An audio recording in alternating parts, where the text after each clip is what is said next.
All right, here we go. The start of season 9, and it couldn't be more exciting than to have arguably the best gymnast in the country on tonight from the University of Alabama. I gotta say, arguably, we got some other guests. I've seen the look on your face.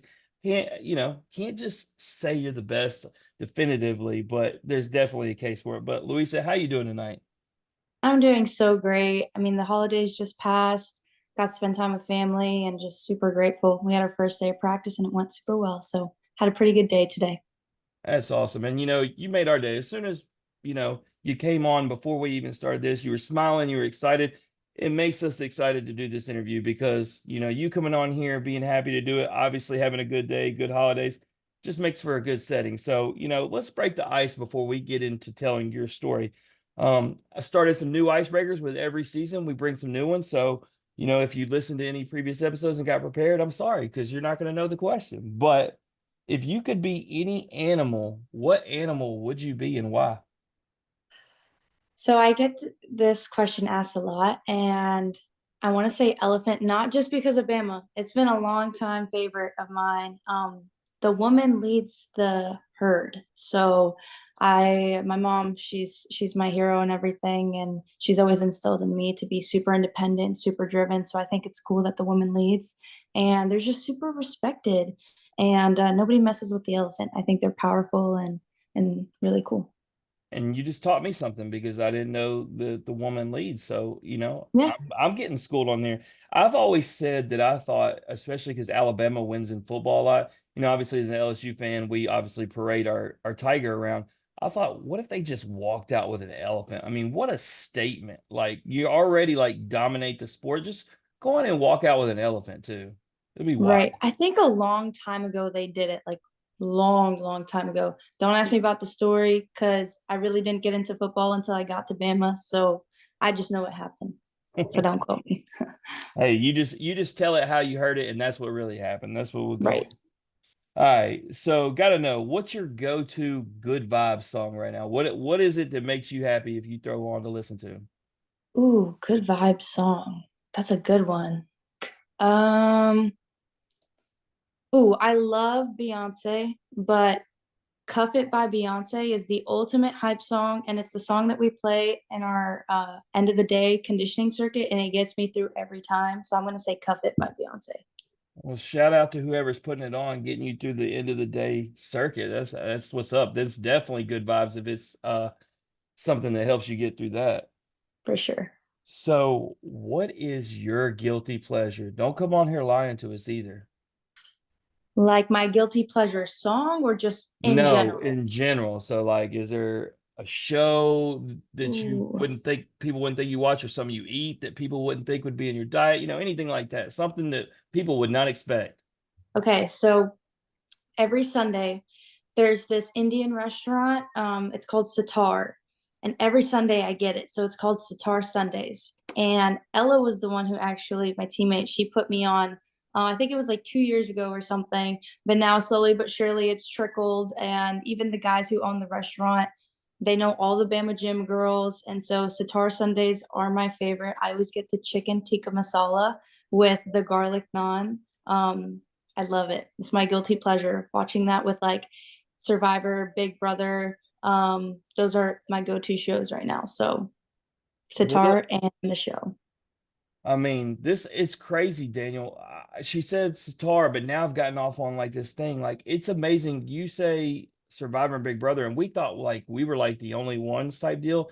And we started bringing it up with guests, and it seems like everybody actually watched it. Me and Daniel have been friends for 28 years, and we didn't even know we both had seen every season of Survivor. And like we started talking about it, it was like crazy. And then obviously I've talked about Big Brother with you, and don't get nervous when Matt Klotz comes with me to Bama LSU. I'm just saying. But yeah, no, it's crazy. But Satar, I'm glad you told me that because I will be going February 22nd and 23rd. I'll be covering the college baseball showdown in Arlington, which is basically Dallas, as you know. And so I will go over there and check it out now that you gave the referral. And I'll even tell them Bama Gymnastics sent me. So good. I love it. All right. If you could be any Disney character, who would you be? Ooh, that's a really good one.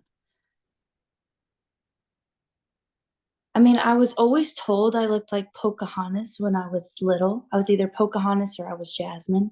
Mhm. But if I could be anyone, I mean, Mulan's just like a girl boss, and Mhm. I love her. I loved Mulan when I was little. So maybe Mulan. I feel like that's a really dope pick.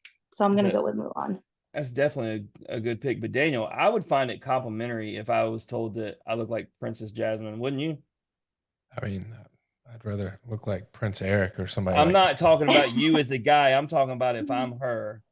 that. Yeah, I mean, if that's the name, if that's the company that you're with and you're throwing out the name Disney, yeah, like of course. It's like being Cinderella. Like that's like the top of the top. That's what I mean, she's got her own castle at Disney. Let's be real. Like she's big time. So let me ask you, Daniel. I've never asked you on this show, this question. You are a Florida resident, not far from Orlando. You've taken your daughter multiple times. If you could be a Disney character, who would you be? Oh man. I definitely think Mowgli from the Jungle Book. That's my dude, man. He's curious, he's adventurous, he's not a thrill seeker, but he's courageous in the face of danger. I think that's very very much what's simplified me in one or a few words. Nice. I would simply just be The Rock and the actual Rock and Jungle Cruise and just call it a day. I'll be Dwayne Johnson. There you go. That's Simple not even answer. fair. Like, come on now. All He's not a right. character. He's a guy. I'm just going with it. My questions I can answer how I want. But last one, Luisa, and we're going to get into your story. This is obviously the most important because this show is about, athletics. Who is your favorite athlete all time? Favorite athlete all time. Mm, I want to say Carly Patterson, just because she kind of holds a special place in my heart. She won the Olympics in 2004, and she was from my gym, and she was coached by my coach in club, and she combined power and elegance, and she had to work for it. She wasn't always the most naturally talented, but she worked her butt off, and she found a way to get better, 1% every day. And just seeing her picture every day when I would walk into the gym just inspired me. I loved her work ethic. I loved when my coach Evgeny, he would tell me the stories about her. And so I think that she's definitely one of my favorite athletes of all time. She might be my favorite athlete now, the way you described her. I mean, you swayed me. A She's legend. the bomb, and she's so so sweet. So speaking of legends, we got to talk about you because when we get into your story, obviously we're going to start from the beginning and go all the way through to where you're at now.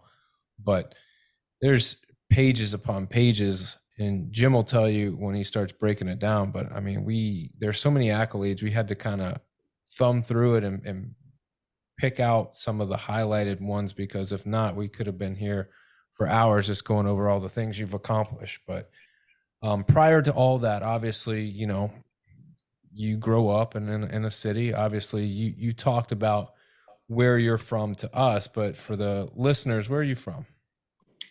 So I was born in Los Angeles and then moved to the North Dallas area.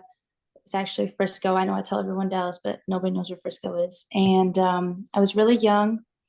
Parents wanted to, start a new life and have a better future for the kids. And it started off with soccer with me, and then soccer season ended, and my mom thought, why not gymnastics? She was a gymnast when she was younger. At what And age? What age was that? I started late. So everybody's like mommies and me classes, and I was 7. I was turning 8, and it was just supposed to be an after school activity, and that changed quick. Did you at that time, did you feel as though starting at 7 and seeing what everybody could accomplish was doing? Because I mean, my daughter's in gymnastics. She's been doing it for 4 years and she's 6. So like even in her class, like you can tell that there's some girls that are just better. And they, started before her or some didn't. But was it any apprehension to start, knowing that maybe you were kind of behind the eight ball being late? I never really thought about that. I was told that I had this great potential, and I mean, I talked about it. My mom, she really is my hero, and she never, I guess I would compare myself a lot, and she would always lift me up. And so the ability or the skill or, you know, the lack of training because I had started late, it never really crossed my mind when I was little because I was just doing gymnastics and having fun with it. And I don't think it crossed my mind. I think things started to change once I got older in my relationship with the sport. Yeah. So you talked about mom. You mentioned mom, in the same breath as hero. You talked about mom and dad moving from LA to Frisco. Now, you got brothers or sisters, or just you're the only child?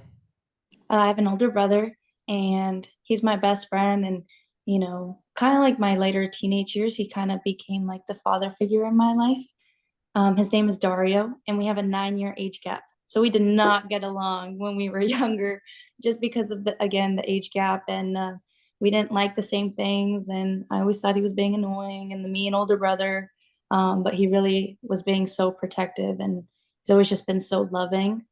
So yeah, my brother's a really big part of my story as well.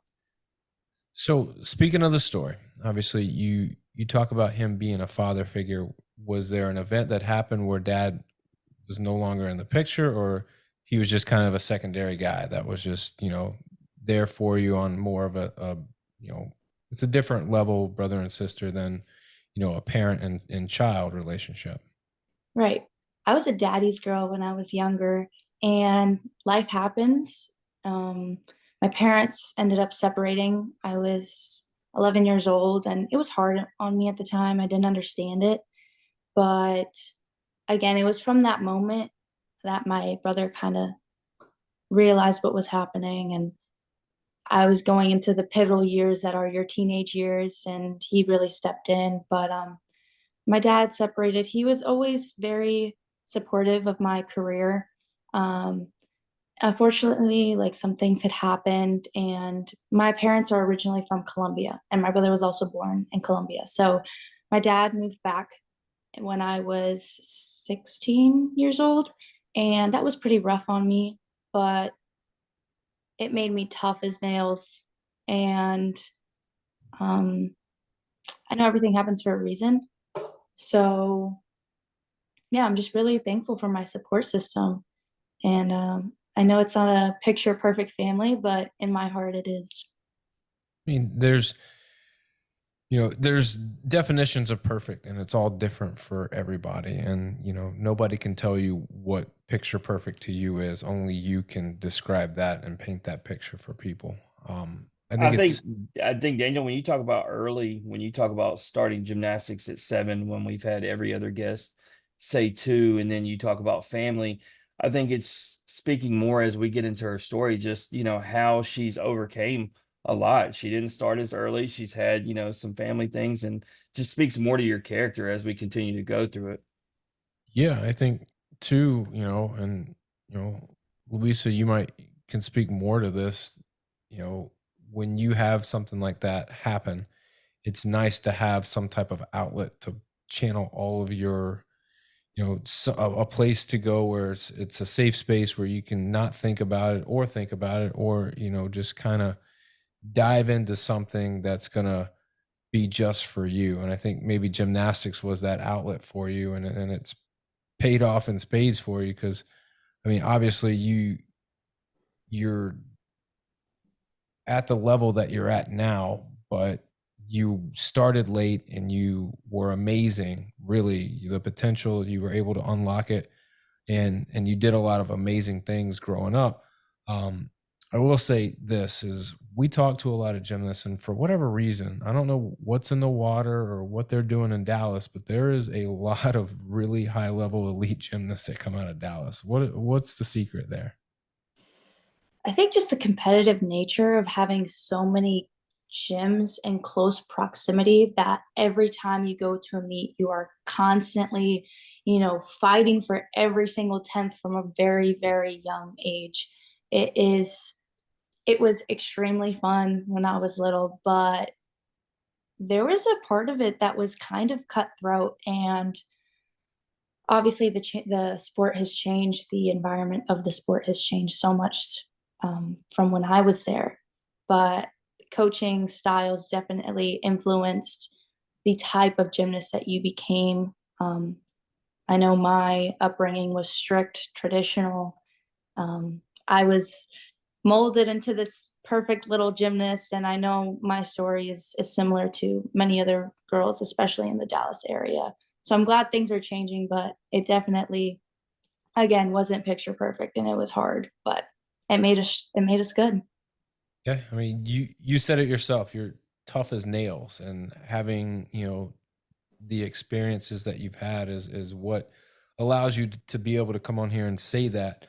Um, you know, Obviously, you just don't wake up one day and you're good at gymnastics. So, at what age did you really start training seriously? Because you started at 7, but I'm sure like at 7, it's a lot of catch up and basics and foundational skills. But at what age were you like, oh man, like we got to take this to the next level? It was right before I started middle school. Kind of like a lot of girls, you're trying to realize if you're going to go the homeschool route and take gymnastics to the next level or what have you, or if you're going to stay in regular school. And that was a really tough conversation because I loved the sport, and I finally, had a taste of that potential that everyone kept talking about when I was little, and I felt unstoppable. And I mean, my dream was to be a part of the US national team and make an Olympic Games one day. And that's what I wanted. I like eat, breathe, slept gymnastics all the time. And my mom was really opposed to the idea of me doing homeschool. She thought I was going to miss on a lot of things that are, again, pivotal to, you growing into this young adult, making friends, dealing kind of with that awkward middle school drama, and balancing school and gymnastics. And there's just a lot of life lessons that you learn. But with a lot of convincing, my mom let me be homeschooled throughout my middle school years, but she said, you have to go to high school. And that was that. Were you ready to go to school once it was time to go to high school? Or were you like, man, I really would prefer just to continue the homeschool route, continue the gymnastics, continue the schedule that I'm on? I think at the time I was a little reluctant and just because of the fear, but I'm so thankful for my mom for just having that strict rule of you're doing it, because I learned so much and had to go through so much in those 4 years of high school that I would have never had if I had stayed in homeschool. I'm also the type of student that learns better when I'm in the classroom. I felt that homeschool was really difficult. I had my teammates, but outside of that, I didn't really have a big social network. Um, and I was in the gym 34 hours a week. And it was starting to get to the point where my relationship with gymnastics wasn't just an after school activity, doing it for fun. It became a job. And that's where I feel high school was a little bit of a saving grace, because my relationship definitely changed within those 3 years. What high school did you go to? So I went to Lebanon Trail in Frisco, Texas. It it is so funny because it was just built in 2016. Like I, along with a couple of my teammates, we were the inaugural class, and we didn't have any upperclassmen. So it was a very kind of dysfunctional, figure it out as you go kind of high school. It was beautiful, new, state of the art, but yeah, everyone was kind of learning day by day. So I'm sure it's definitely grown, but I remember we were struggling in the beginning because we only had freshmen. It didn't take you long to figure it out. You were National Honor Society and you won the Trailblazer Award for Student Leader. Um, Gosh, how do you know that? That's crazy. got a good producer. He does a lot of good research. But I don't know if I ever want to do research again after her. There's I'm too telling much you, to write down, bro. hey, hey, but you got it. You got the pertinent info. That's what we needed. But Luisa, you know, talk to me about how hard it is now that you're back in school and now you got this balance of, oh no, like I got to wake up in the morning, I got to go to school, I'm going to be there all day, then I got to go train. And then it's not just like a high school team where you're training, an hour or so after school. Like you've got homework, you've got this, you got that, but then you've got like hours and hours of training that you've got to devote to hit the level that you are looking to hit. How do you balance it all? I keep crediting my mom, but it's just the truth. She always told me growing up, if you're going to start something, you're going to finish it and you're going to finish it well. So that's what I would do. It was a job kind of. Um, Again, gymnastics and I weren't best friends anymore. And school kind of became that escape. I would have my morning practice and then I would drive to school that was literally 2 seconds away from the gym. I'd get a second to breathe and, be with my friends. And even though sometimes there was, the little drama or the stress that came with school, it was an escape for me because my relationship with gymnastics was really broken. So I'm really thankful that I had an outlet. It just shifted from being the gym to being school. And I wasn't a bookworm by any means. I'm not the type of student that it comes naturally. I got to work for it and I got to do it over and over and over. And grades were super important with my mom. She said it didn't matter how good of a gymnast I was. If I wasn't getting A's in high school, that I could kiss gymnastics goodbye. The end goal was always college. And I knew I wasn't going to get there without either an academic scholarship or a athletic scholarship. So school was always at the forefront, and I had to always make sure it was a priority because I needed to make sure that all the sacrifices that my mom, my dad, and my brother made for me to do gymnastics, were paying off in the classroom as well. Daniel, we are just getting into season 9 and we have a lot of guests to come on, but I think the character awards are going to go to a non-guest. Sandra's got this thing locked up. Her mom is the real MVP. Like, we're going to have a non-guest just lock it up in episode 1. Character award goes to Sandra. Go get it. She's the girl. Obviously, what I'm about to rattle off, like she is, not the person that's doing it, but a key contributor to you being able to balance it all and be able to train and compete for a World Olympic Gymnastics Academy. She was vital in you being able to be a USA Junior Olympic national team member in 2017, a silver medalist in 2017, competed at the 2017-2018 US Championships as a senior international elite bronze medalist and all around 2017 two-time Region 3 all-around champion. The list goes on, but those are some of the bigger ones.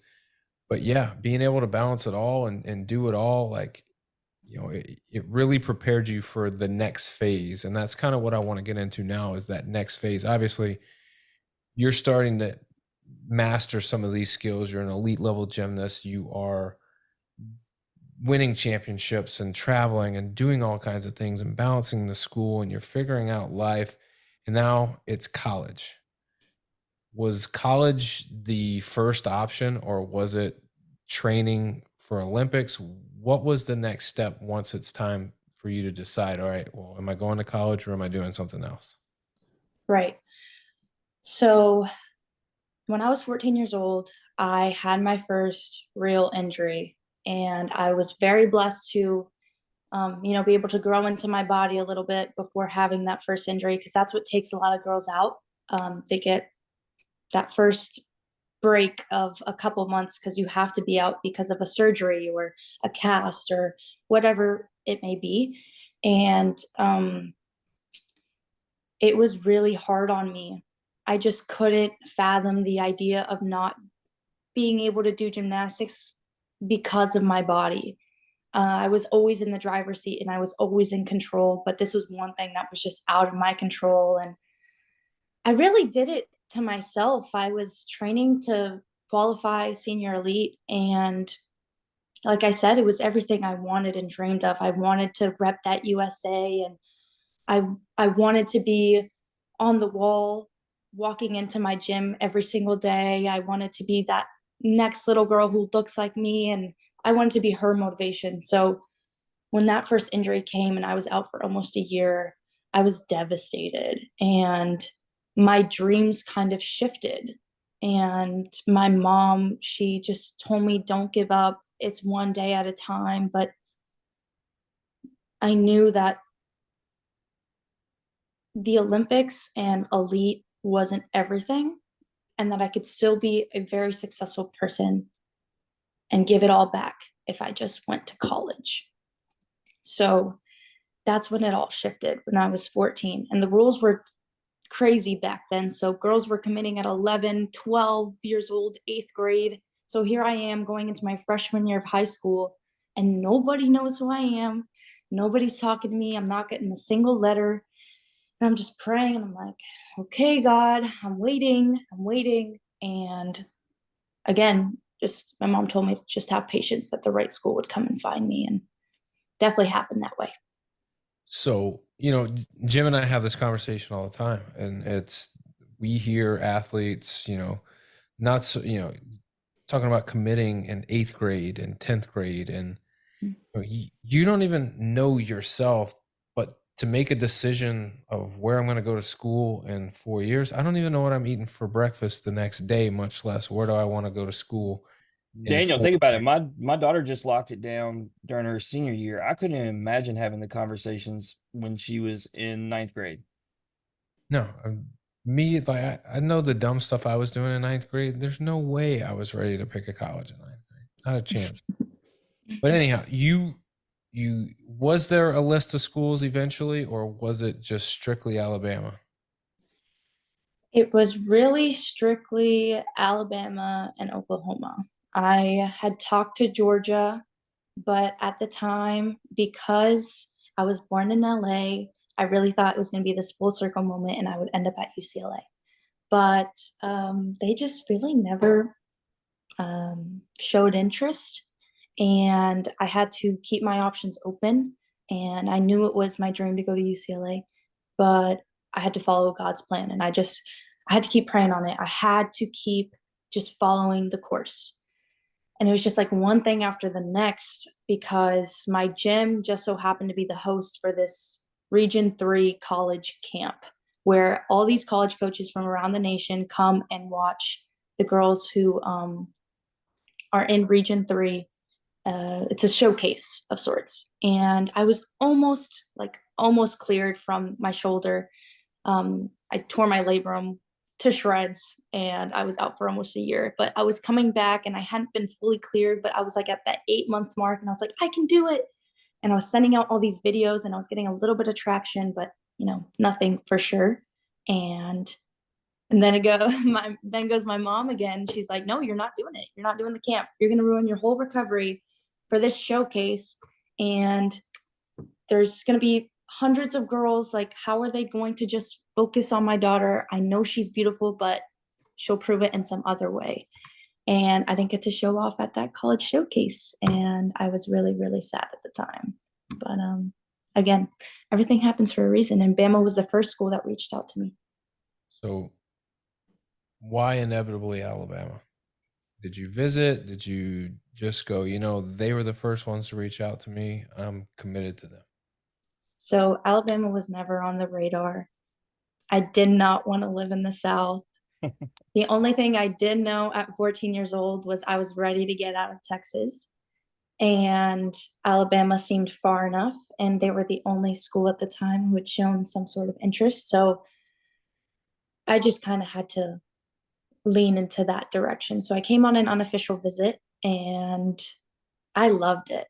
It was great. I came with my dad because my dad speaks fluent English, and my mom also came, but for her it's a little bit more uncomfortable. She can understand English, but she can't really speak it. And so she's a little bit more shy. And my dad was enjoying it, but I really had to lock in and ask the questions at 14 years old, and, that the parents should be asking. And I think in some sort of way, that's what really cultivated the relationship between me and Dana at the time. And by the end of the weekend, I had received that offer, and it was incredible. I'll remember it forever. I just remember sitting there, and they told me at the football game, and I was walking out, and I was like, my life is about to change forever. Well, I'll tell you, UCLA definitely missed out. And I am extremely happy to know that you didn't choose Oklahoma because they are already good enough and they do not need your services to make them any harder to beat. So glad that you didn't choose there. Obviously would have preferred you in the purple and gold. But you talk about going there, and I just took my daughter, I was just talking about we were going through colleges, and we went to Tuscaloosa a few months back, and she noticed right away. She's been to Mississippi State, been to Ole Miss, been to LSU. Tuscaloosa is underrated in just how amazing a campus it is. Like, LSU, for instance, has the sports facilities, but they don't have, when you look at the building structures and the layout and everything, I mean, Tuscaloosa is just amazing. And so I ask you, when you actually get there, you talk about like it was the place meant to be, God laid out this plan. When you get there and realize you're a student, not just an athlete for Bama, but you get there and realize you're a student there. Like, I mean, what is just that feeling? It was like euphoric because I shouldn't have even been there. I decided to graduate high school early because, my dad had left, and I grew up really early. Like I became a little young adult at 11 years old. So I wanted to take that financial burden off of my mom. So I decided to graduate high school early. And I came the day after Christmas. I was in Tuscaloosa, December 27th of 2019.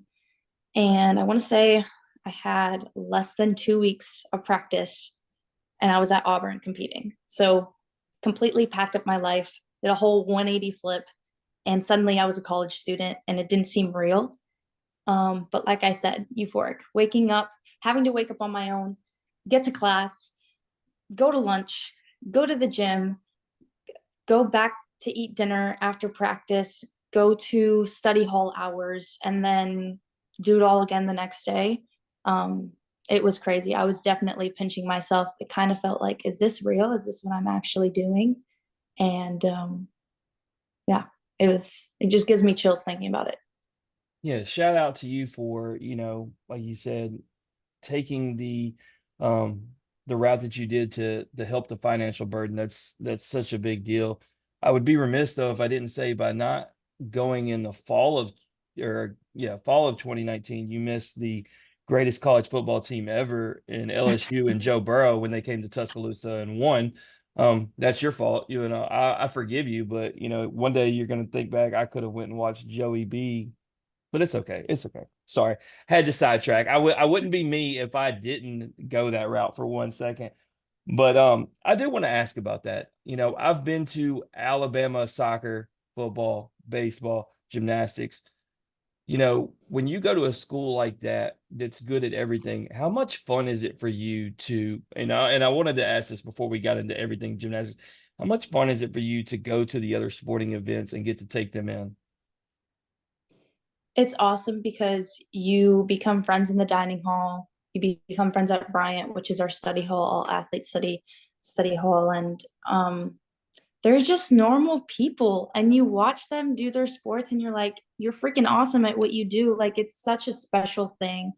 You get 4 years to do this in whatever sport that you do with that specific group of people, and you're amazing at it. You're competing with the best of the best. I mean, being in the SEC really brings out a different form of competition, in my opinion. I might be biased, but I really do think it's one of the most competitive conferences in the US. And just to be a part of that is really, really special. And seeing your friends do it.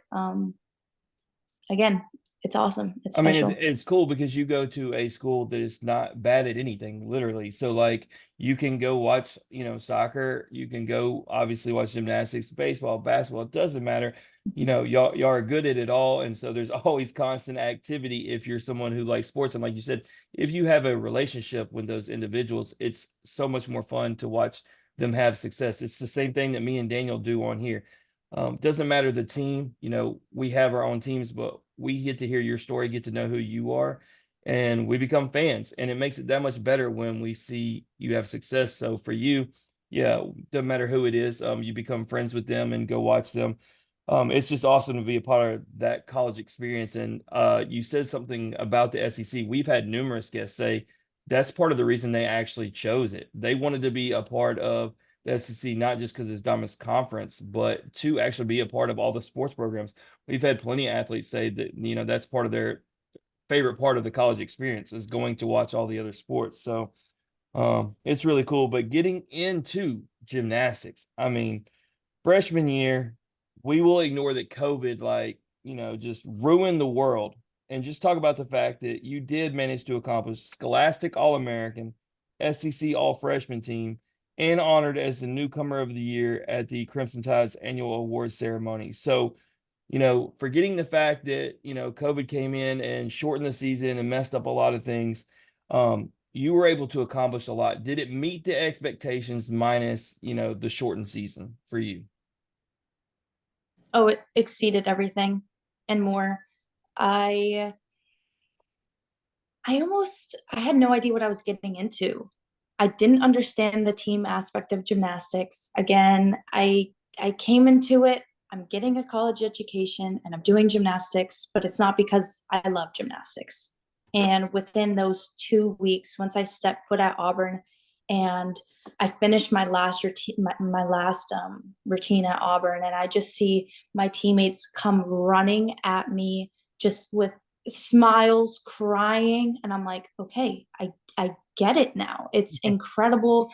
It's this amazing feeling, and little by little, that just it brought the love.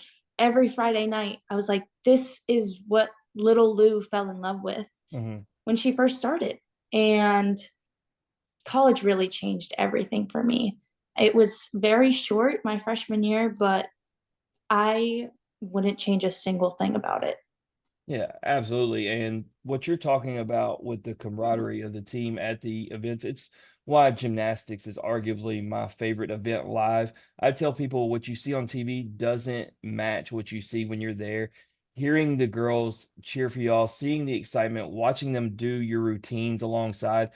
Gymnastics just hits different. The way y'all are family, it's crazy. There's no other sport that I say that the team is more like family than me. Because I'm gonna tell you right now, me and Daniel as football players, I'm not learning his part of the playbook for him ever. Like, not doing it. Like, I got to worry about mine, and I'm not Come worried on, about bro. anybody else. Help a dude out. Just not doing it. But I told you this before the show. I'm gonna say it for everybody on here. We've had over 300 athletes from 17 different sports from 61 schools. I have never seen a list of accolades like I have for your sophomore year. And we've had some big time. 2 years ago today, we had Dylan Cruz on here, who was the number 2 pick and probably has as many accolades as you can find. But in one single year, and I didn't even put them all, but I'd be remiss if I didn't read at least what I do. So NCAA balance beam champion after posting a 9.9625 at the national championships. First team championship All-American in the all-around uneven bars, balance beam, and floor exercise. First team regular season All-American in the all-around uneven bars, balance beam, and second team on vault. SEC Gymnast of the Year, WCGA Region 1 Gymnast of the Year, Honda Award for Gymnastics finalist, Scholastic All-American, and SEC Academic Honor Roll. So as me and Daniel talk about, you're not just killing it in gymnastics, you're killing it in the classroom at the same time, which is just wild. All right. SEC champion in all around, vault, uneven bars, and balance beam, making you the 5th gymnast all time and the 2nd Alabama gymnast to win 4 individual titles in one meet. Join Dana Dabrowski as the only Alabama gymnast to win both the SEC and NCAA balance beam titles in the same season. And oh, last but not least, NCAA regional champion in the all-around vault, balance beam, and floor exercise with your 39.8 and the all-around standing as the highest across all 4 regionals. When I read that list, what does that say to you? Like, I mean, we ask that question all the time, but I'm out of breath. Like, what does that mean to you hearing that read back to you? It was a beautiful time in my life, but it was the past. And I'm very proud of myself for getting through it. I enjoyed every second of that year, but I really don't like focusing on it that much. I focused on it a little bit too much that following year, 22, and it almost sent me in a downward spiral. So I really don't like focusing on accolades or medals. The rings are really cool. I love them, but they're not what makes this whole experience important. So, I Yeah. mean, it's nice, but it's just they're there. It's it at least you went back the next season. I would have just retired. I would have been like, all right, I win. I win. I'm done. Well, and it became more about than just what she did individually. You know, as a team, they also won the SEC championship, which she said she picked the SEC for a reason. So when you have that SEC crown, that ring that she was just talking about, I mean, this is a very much a team sport, regardless of what you accomplish individually. So you played the humble card with me on the individual stuff. Talk to me though about the team thing. How great was it to hoist that trophy with your teammates in the SEC? All right. So She's no more smiling now, humble Daniel. It's brags. different. Here No we more go. humble brags. I will sit here and talk about my teammates day in and day out. We were underdogs. I'm talking, I mean, the broadcast wasn't even showing us on television. And we were out there with something to prove. We were on a mission. Every skill, every moment, we were carrying our speed, and our momentum was just absolutely untouchable.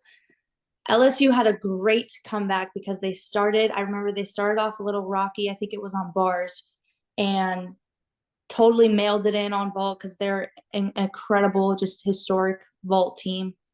Um, but I'll never forget being anchor that meet. I was so locked in. I couldn't even hear the crowd. I could just focus in on my teammates, one person after the next.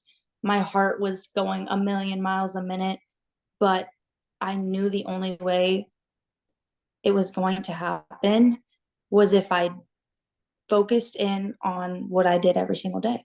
You compete your average, so just go out there and do you.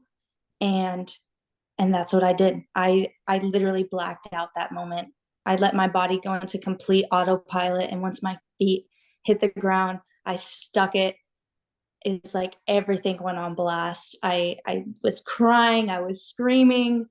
I just knew that in that moment, every single bad day that we had had, every good day, like it was all for that. And I wish I could bottle it up and like sell it to people because it's insane. So And if you yeah. look at how loaded Florida and LSU are, you know, and obviously the other teams are towns as well, but just specifically those two, and you talked about LSU, but to beat them to just on any given year is so hard. I mean, you know, obviously people pay attention to Oklahoma and Utah and UCLA, right? Rightfully so. But when you look at specifically those top 3 in the SEC, it is so hard. You know, Florida and LSU are never going to not be there, just like for them, Alabama's never not going to be there. You look at, you know, we're going to talk about this upcoming season, but if you look at the rankings this year, right? Like, I mean, 2, 3, and 8, like y'all are just perennial powerhouses. So winning an SEC championship is the hardest feat. You know, obviously winning the national championship is the ultimate goal, but the next thing below that is obviously the SEC championship.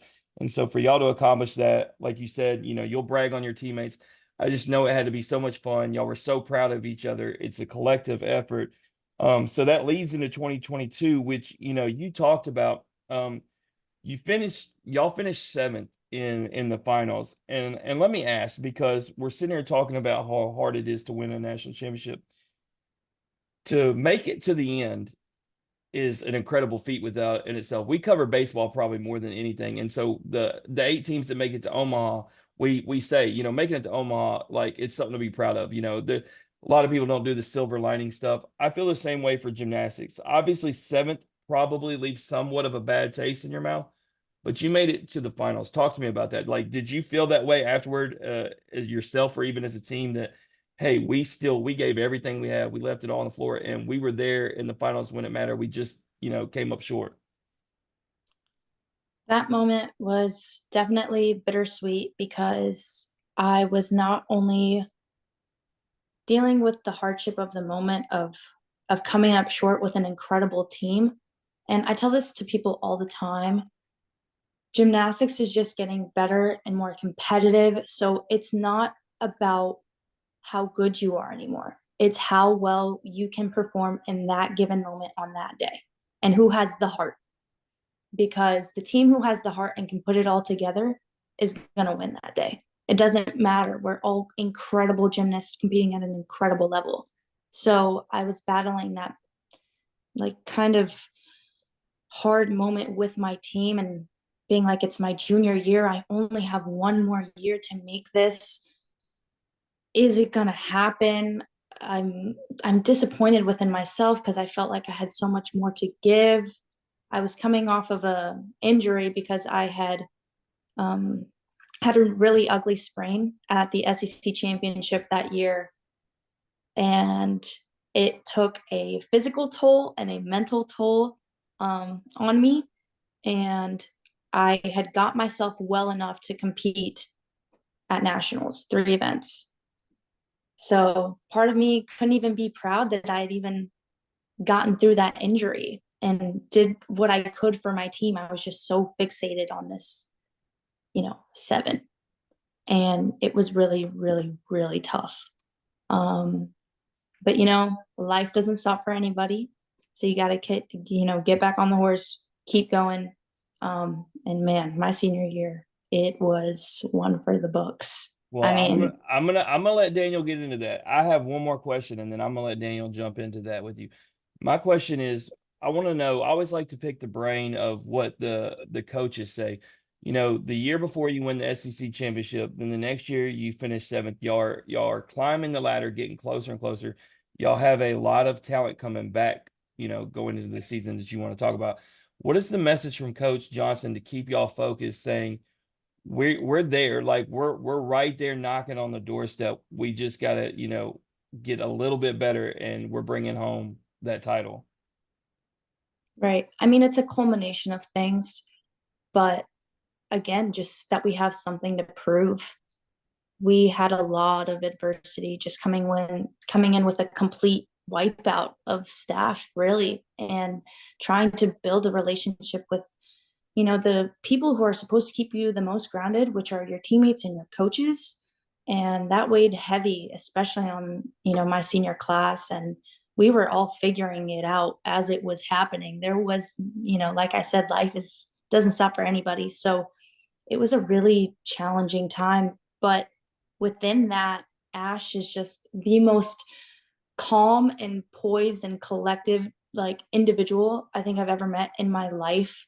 Like, I don't know, the gym could literally be burning in flames and she would be like, it's okay, guys, we're gonna find a way out.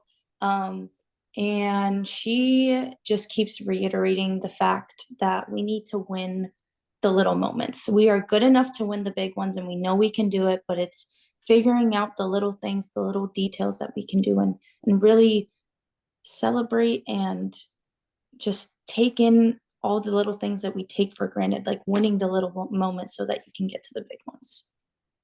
Yeah, you gotta appreciate the little moments because the big things or the big moments are just a bunch of really successful little moments that you have. So Mm-hmm. definitely got to appreciate those. But in 2023, you said it was a season for the ages. You qualified for the NCAA championships individually on even bars. You had the season best of a 9.975 in that event in the regional semifinals.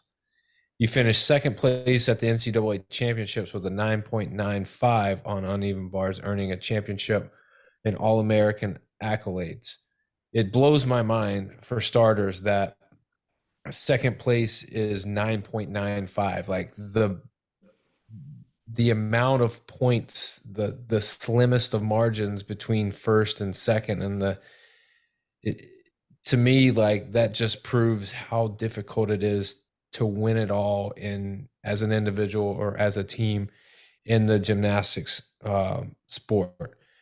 But let's break down, just your game for a second.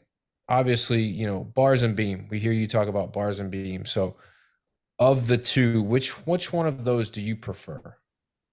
Because I've seen you Definitely absolutely beam. crush both of them. I've seen you crush them all, but those two in particular, you just, it's like there's no difficulty high enough for you. You just go out and you do your thing. Well, thank you. But it's definitely on any given day, it's gonna be beam over bars. I think with my banged up shoulders, me and bars don't really like each other that much. I do love swinging though. I feel like it's so cool. It's the only event where we really focus on our upper body strength and it's unique. But me and Beam, we have just cultivated a relationship since I was real little. You know, it was the first event that I got a 10 on in level 5. And from that moment on, I just knew me and Beam were going to be tight. I could really pull out the bigger skills, and a lot of my teammates were fearful of the event, but I don't know why it just clicked with me, and I've always felt calm up there. So Beam is going to take the cake. Let me melt your heart for a second, okay? You ready for this?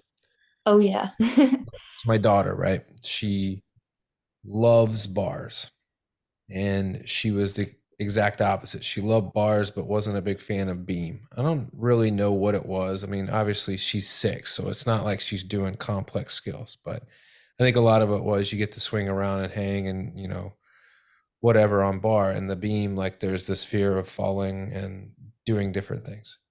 It wasn't until we were watching you on TV and she goes, I really like her. She is very good and she's very pretty.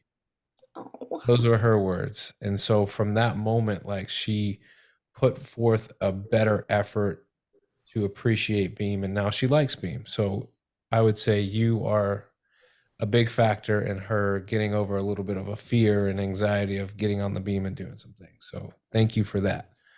Um, but yeah, like, so when you talk about, you know, doing things and being the girl with your picture on the wall that other girls that look like you see, like, you're more than just the picture on the gym in Dallas or Frisco. You're a face on TV that other little girls see and they want to be like. So, that's you doing exactly what you're setting out to do, which is way bigger than championships and scholarships and all of that. So, know that you're making an impact.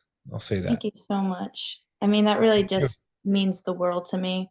Um, gosh, I mean, if everyone only knew the things that, were told to me when I was little as a gymnast, I wish I could just go and give that girl a hug and just tell her it was going to be okay and that she would be in this position. She probably wouldn't believe me, but I wish I could do that. So thank you. That really means a lot. And my son doesn't say his cute of stuff, but he thinks that y'all aren't human. He actually had a conversation with Haley Bryant and told her that he believed that she was an alien from another planet because what she was I doing. also believe that. That girl is insane. What y'all all do, and I actually put a note there for Daniel if he wanted to say it, but I guess he didn't want to embarrass me. But I did my little round on beam and bars here recently at the LSU facility, and Okay. just getting on the beam itself is a challenge to say the least. But even swinging on the bars, because they actually bend down, and me being heavier in weight, I thought I was just going to be able to swing like a regular bar. And then I found out about that. Then I didn't have grips on, which Alana thought was hilarious. So I'm tearing up my hands while I'm swinging.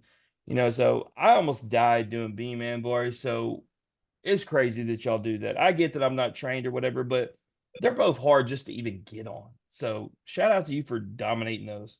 Yeah. Well, thank you. But if it makes you feel better, I'm still dying on those events and I've done it for so long. So it happens to all of us. Would you do you prefer to be lead or anchor?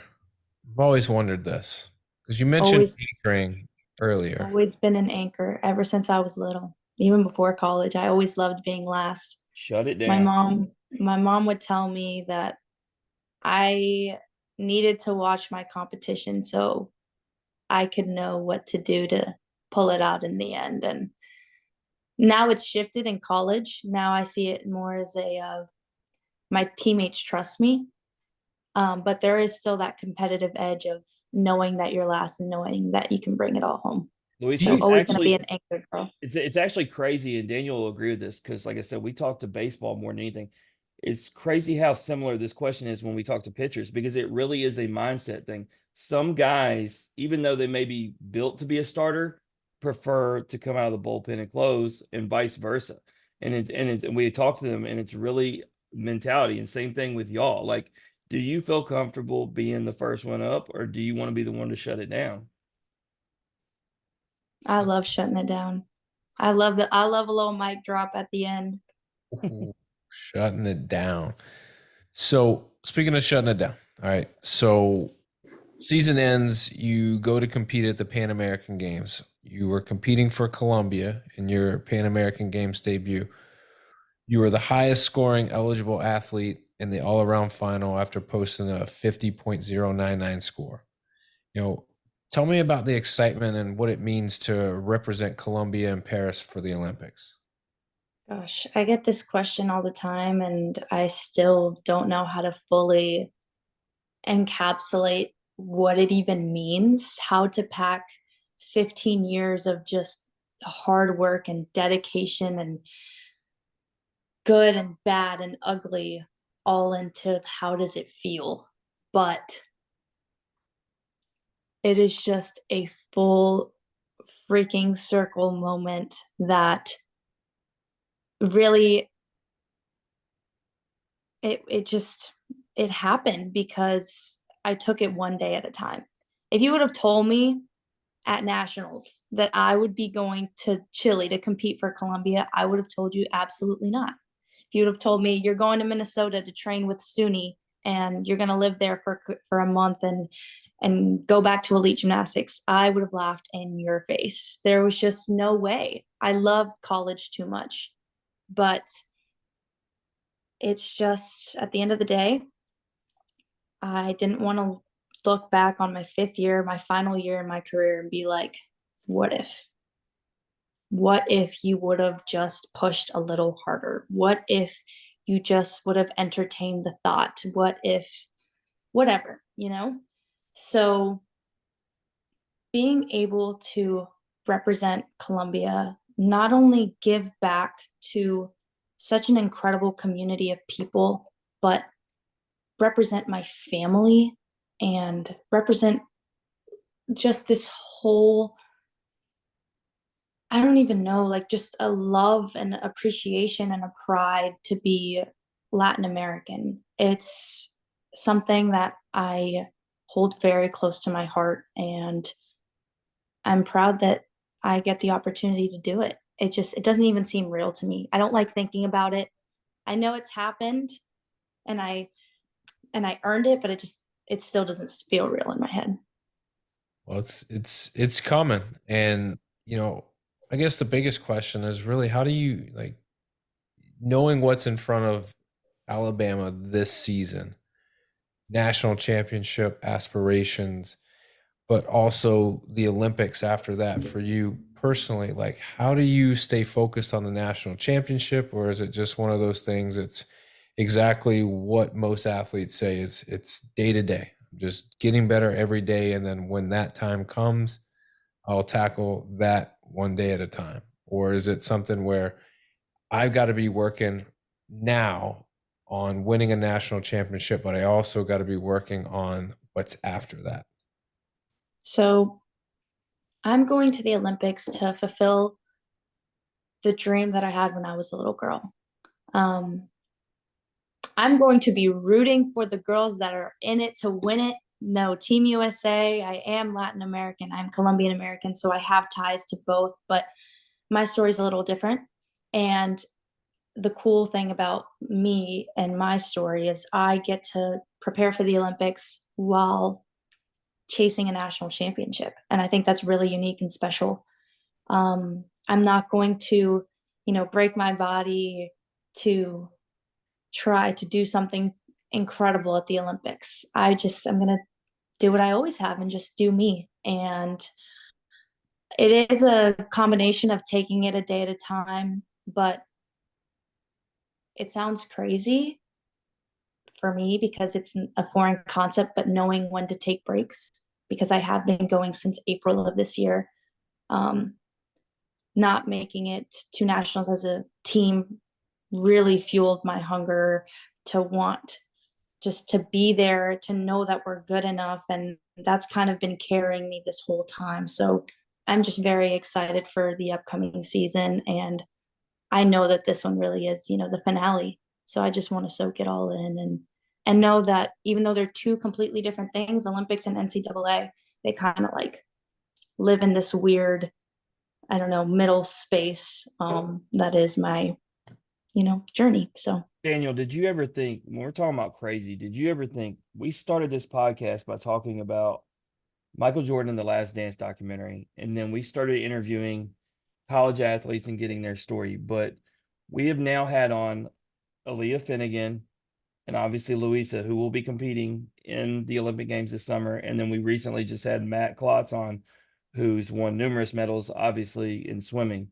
Like Daniel, I never thought we would have Olympians on here when we started this show, dude.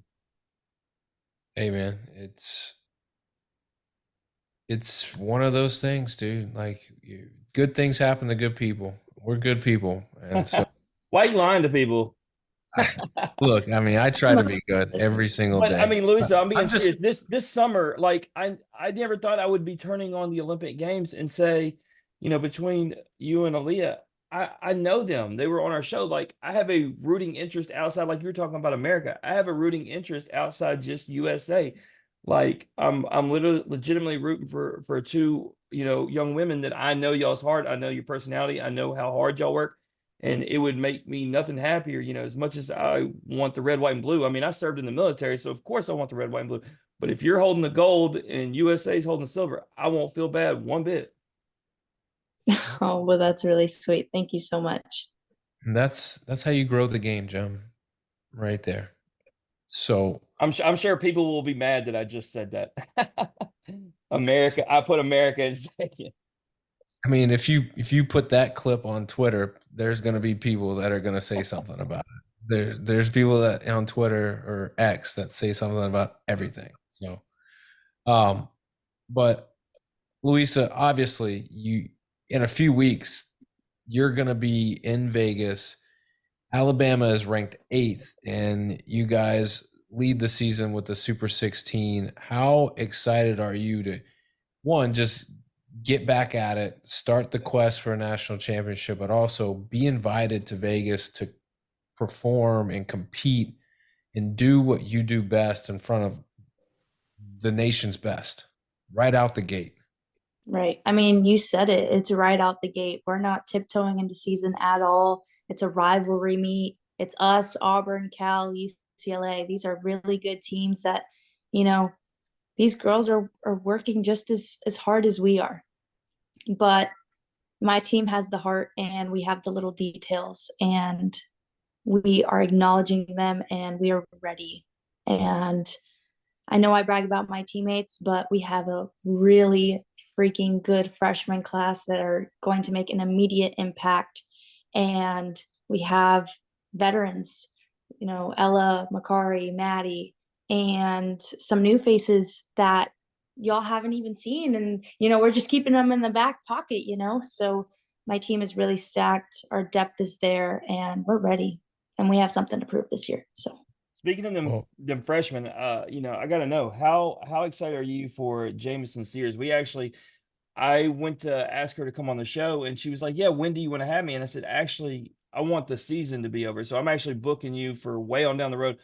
I want to, especially because I think Bama can win a national championship. Like, I want to know how the whole experience is. So I don't want to talk to you like midway through the season and get half the experience. I want the whole ride. Right. I mean, you're definitely going to get it with Jamie. She is a personality.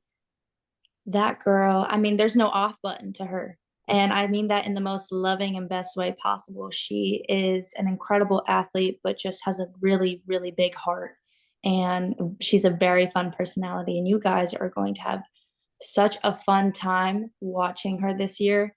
I'm excited for, I'm going to say it, the Connor McClain, Jamison Sears matchup, because it's been ongoing for forever.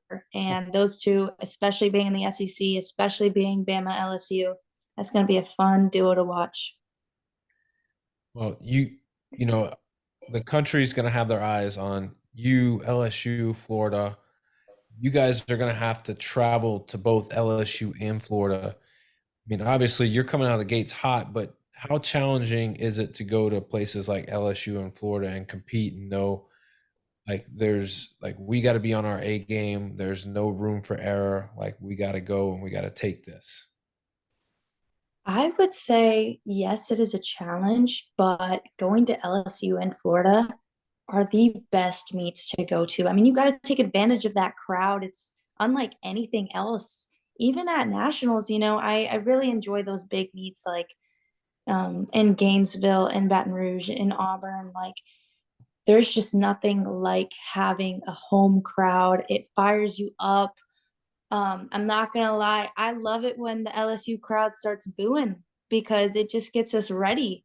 So, um, like I said, it is a challenge, but we look forward to it because it makes everyone fight for every single skill, every single tenth, and every landing.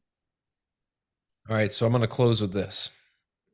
Obviously, high expectations on the table, a lot in front of you, a lot that you can accomplish. Why is Bama going to get it done this year? If you win a national championship, tell me right now, why did that happen? What happened? Who were key contributors, and just tell me how it all falls into place.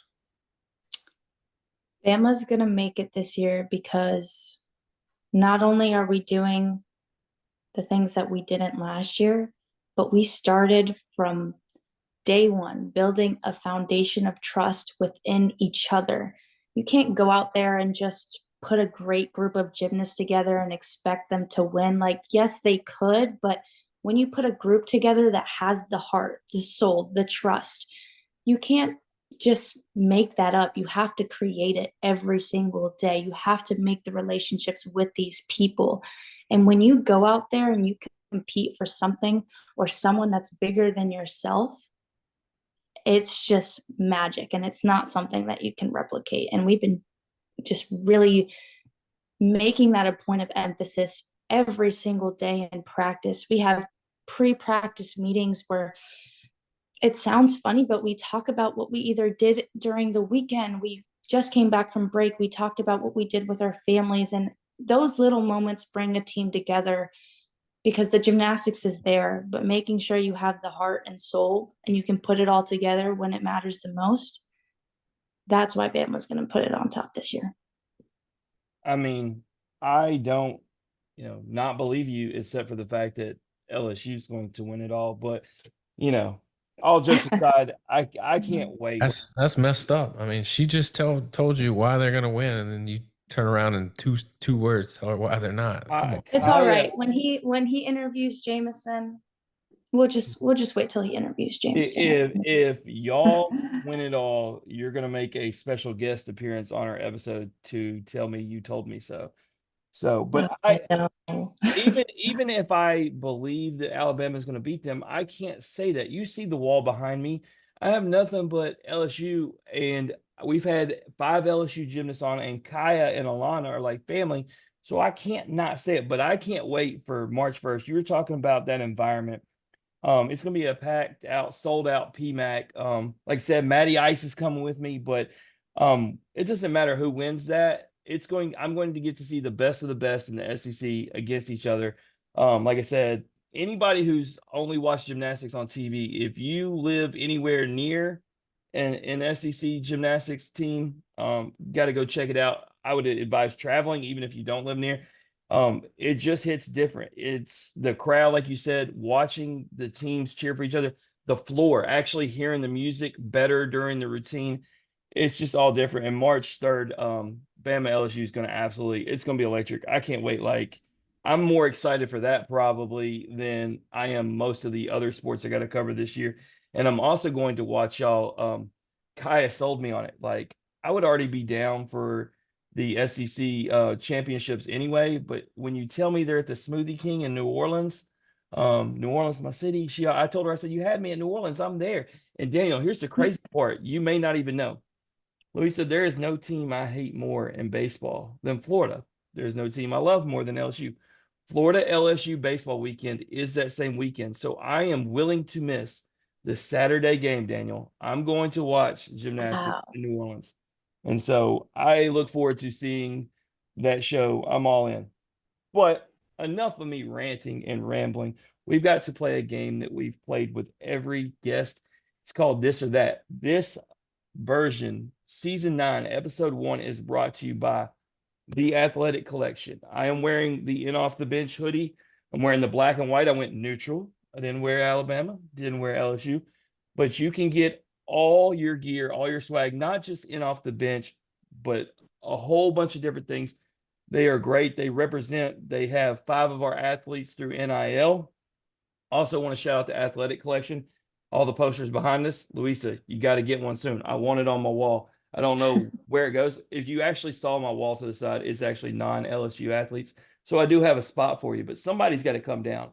But if you get a poster, I'm taking one of these guys down right here, putting you there. No But anyway, pressure. no pressure. But I say that to say to our listening audience, go get you some Memphis City gear. Go get you some In Off the Bench gear. Go get you some Alabama swag from the Athletic Collection. Right now, Luis is not on there, but there are other Alabama athletes, including gymnasts. Go support them. But let's get it started. All right. Simple question out the gate. Cats or dogs? Dogs. I'm allergic to cats. Oh, well, that makes it easy. That's not even a fun question anymore. Do you But have a they're dog? sweet. I like cats. I think they're really sweet. Do you have a Nobody dog? likes cats, really. Whoa, I do. I like my cats more than I do my dogs. And that is why you are the way that you are. One of a kind. One of a I'm kind. That was a nice way of putting it. So, do you have a dog? I don't, but my mom has a little Yorkie and my brother has a golden, and they're best friends. The Yorkie's name is Raya, and the golden's name is Lana, and they're besties. Nice. Very cute. All right. This is always an interesting question. For some, it seems very simple, but me and Daniel have this discussion a lot. Do you prefer the swimming pool or the beach? The beach. See, I prefer the beach myself, but Daniel, he lives by the beach. He has a pool. He says he would rather just, do the pool. And so, it can go either way, but I also feel like the pool and the beach matter, right? If it's an amazing, ridiculous pool and not that nice of a beach, it might switch, right? So, all right, this is a scary question. I brought this back around, Daniel. We are supposed to do new this or that questions, but the last time we asked a female guest this, it was very interesting. It led to interesting conversations. So I ask you, comedy or horror movie? Comedy, 100%. I cannot do scary unless it's in a group. My mom loves scary movies, but I would never watch them with her. So comedy, 100%. So Who doesn't like to laugh? I will make you laugh right here, Louisa. We had a guest. I will not say her name, but not only does she prefer horror movies, her favorite movie was The Conjuring, which is the ultimate red flag. And I actually know her boyfriend. He plays I was fixing to say his team, which would start to reveal. Anyway, I was like, bro, I hope you sleep with one eye open. Like anybody whose favorite movie is The Conjuring that's a little much for me. Yeah, no, cannot be me. All right. Would you prefer a gym session or a spa session? Spa session. I'm trying to get that massage, the facial. I consider myself an unathletic athlete, personally, but we're not going to get into that conversation. Let me just say spa and leave it at that. I feel you. I was curious because, some don't know how to turn it off. Like you might have said gym session because you just don't know how to quit putting in work. Oh, I 100% know how to turn it off and just like rot in my bed. All right. So this is one of my favorite questions. Got to ask Ella this. The Leos with the houndstooth on it or the red Leos with the large A script? I'm going to go crimson with the script A. I associate like favoritism with memories, and you just can't beat crimson. We went 198 in that Leo, and it's a great moment. So I'm going to go crimson with the script A. She actually went houndstooth because she said it's synonymous with Alabama, so you know who they are when you see it. I think there's no wrong answer. That's why I built this question. I think they're both Yeah. amazing. One of my favorite things that I've gotten into with gymnastics, Luisa, is being on the fan boards and watching crazy people. Like Daniel talks about Twitter, but you go to a gymnastics fan board and watch them argue about who has better looking Leos. Oh, it gets intense. The gymternet is crazy. That's why I stay off of there. I've never heard it called that. Have you, Daniel? No, it's the first time. I Yeah, love It it. no, seems like it's a gymternet is thing though. nothing to play with. All right. So we talked about going to LSU and Florida this year. If you could only have one of those this year, which would you prefer? At LSU or at Florida? LSU, hands down. Let me ask you a question about Florida. Because Daniel talked to you about that segment. Trinity Thomas has been like a staple. Like I told you, I don't like Florida really in anything, but I like Trinity Thomas. Watching her compete, we talk about not She's being the human. GOAT. Yeah, and so will it be obviously you're probably happy about it not seeing her on the other side, but will it be different not having that girl who's been so dominant for years across on the other side? I definitely think it will be different. She is coaching, I believe, so it'll be nice to still see Trin. I know she's going on her own Olympic journey as well, but I do think having that loss is gonna, put some fire in some of those girls to really step up into like leadership positions. So it should be interesting to see what they do this year. Yeah, no, I was really surprised. Preseason rankings don't really matter. You know that. I was really surprised to see them Mhm. number two, with what they lost. Even Savannah coming over to LSU. So, like I Mhm. said, those rankings don't matter. But the loss of Trinity Thomas, I can't. There's no way I can have somebody going up in rankings from the previous year after losing someone like that. But last question. This is the money question. We always leave the last one to be hard, and I ask you because I feel like for you, this is as hard as it gets. Would you rather win the national championship with Alabama this year or win the Olympic gold medal in Paris? National championship with my team, hands down, any given day, Um, anytime. that is actually what me and Daniel said you would choose, and I think 99% of people would say, "Wow, that's a crazy answer." But when you have been chasing something for 4 years with your team, it just hits different. And I actually got some feedback when I had said that to a friend. Well, she's been training her whole life to get to the Olympic gold medal. And I think it's because me and Daniel just understand college athletics as a whole. Wouldn't you agree, Daniel? When you're a part of a team and you're working together 365 days a year, it's just different. Yeah, it's a lot of, I don't know, when you can pull other people up and make other people better and they can do the same for you, that's powerful. Very For powerful. sure. I mean, I know there's a quote out there. It's like people talking about it being lonely at the top, and that's the unfortunate truth. Sometimes is you get to all the success, but you're either so focused on your craft, or gymnastics is an individualized sport, so you got to focus on you. And I really hope that starts to change here, because doing it with other people is what makes it fun. Yeah, it's cool to compete, but when you have fun together, like you said, it just hits different. Yep. It's nothing better than watching others.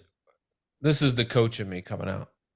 I love coaching way more than I love playing because I loved watching people work really hard for something and then succeeding, even at the littlest things. Like it was just instant gratification for me. So, the team aspect is always, a big to me. So I can see why it's so important to you guys. So, And I'm gonna tell you, Sure. Daniel, because we sit here and talked about it. We've had 3 Arkansas gymnasts on, 2 Alabama, will be 3 in the end, and then 5 LSU. If anyone other than them 3 wins, I'm gonna go into a state of depression. Goodness. oh man. And he will too. Like he'll quit social media, he'll get off Twitter for 24 hours. He'll be depressed. I mean, I guess UCLA, because we had Shea Campbell on, but still only 1. It's not 3 and 5. Like, I don't know. True. And no, All right. you know what? No UCLA, Daniel, because they did Luisa wrong. They never threw out an offer, and that was her dream. So you know what? No No, no, UCLA. no. There will be no UCLA slander. My old coach, I mean, she wasn't my personal coach, but she was at Woga, Janelle McDonald. I mean, I just love her so much, her energy, her spirit. She made competitions fun when I was younger. So now that she's the head coach, props to her. I mean, she did an incredible job with that program last year. And I love Shay. We talk about this Bama bubble that we have when we're competing, but I'm gonna pop that bubble when I see those UCLA Florida teams. Let me just say they look sick. So that's what I was gonna say. It's no slander, but No slander. on January 6th, session 4, Las Vegas, Nevada, Alabama, Auburn, UCLA, and Cal. They're gonna find out what Luisa Blanco is all about for sure. And And they if they did us a don't know, solid, they're Daniel. gonna learn on that day. Daniel, they did us such a solid, because I'm going to LSU for the opener, being on the 5th, and then theirs being on 6th. I don't have to miss anything. Shout out to NCAA gymnastics for making sure I can see it all. Way to go. Can we get a cheap flight to Vegas? Let's go. So all right. All right, Luisa. Anything you want to plug or promote before you bounce? Nothing to promote. I mean, if I could just say anything to anyone listening, don't let anyone put you in a box. You are your own writer of your story, and just keep with it. If you want to make it happen, you can make it happen one day at a time. Keep the faith. And like I said, don't let anyone write your story.